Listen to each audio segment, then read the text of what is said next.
There's an incredible story of corruption coming out of Alabama. Governor Robert Bentley, which, if we can pause on that name for a second, if I was going to make up a name that sounded super corrupt, it would probably be Robert Bentley. Your last name is Bentley.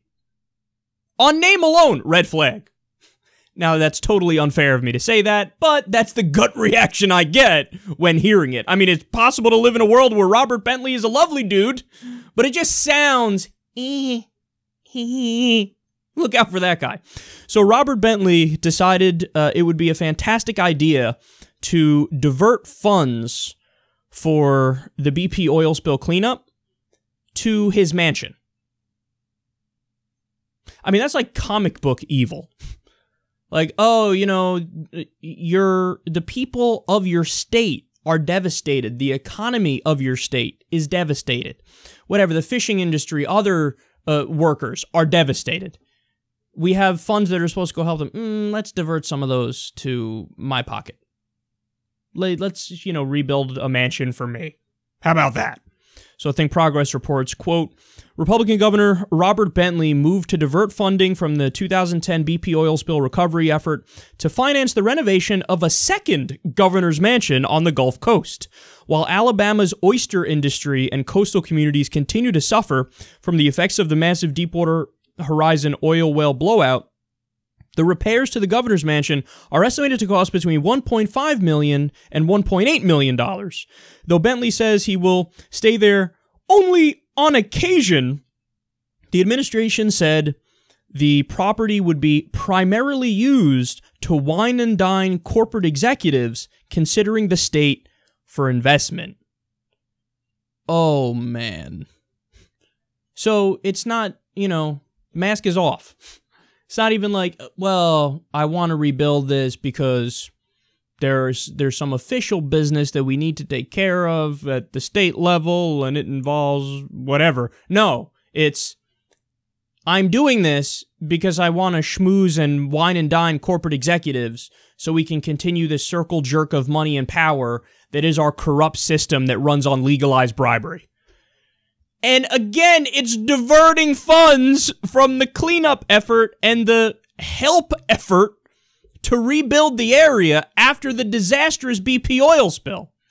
Now, to be totally fair and get all the facts out there, they claim, well, fear not, we'll make it up in some other way, you know, we'll take funding from elsewhere and put it back towards that, but I mean, just the optics of this alone should make you jam on the brakes, man. Pump your brakes, dog. This is what you want to do?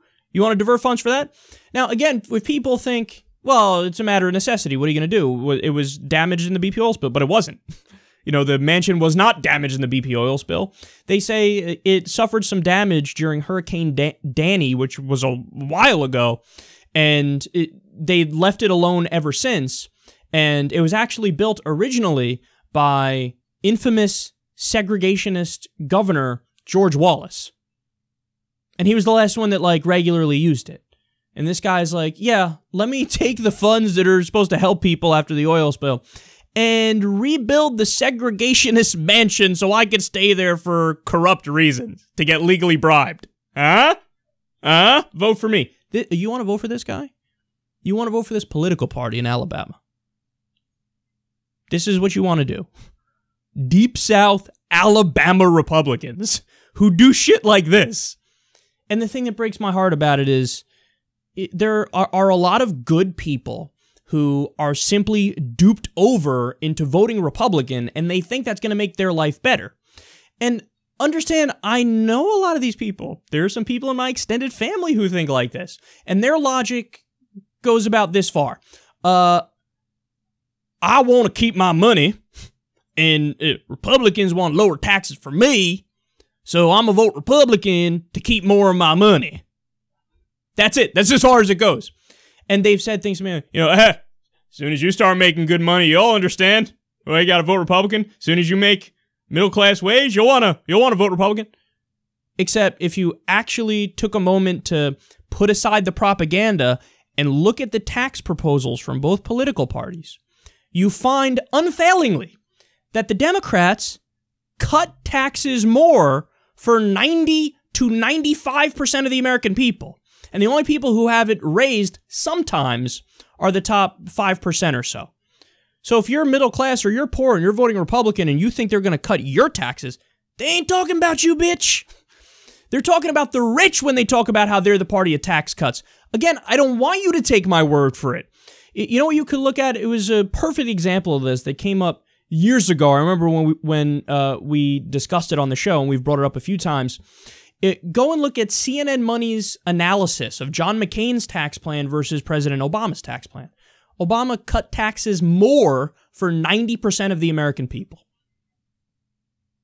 There was only a slight raise on, the top 5 or 10%. Whereas McCain, he cut taxes a little bit for the bottom 90%, but Obama cut it more for the bottom 90%, and he cut taxes tremendously for the top 5 or 10%.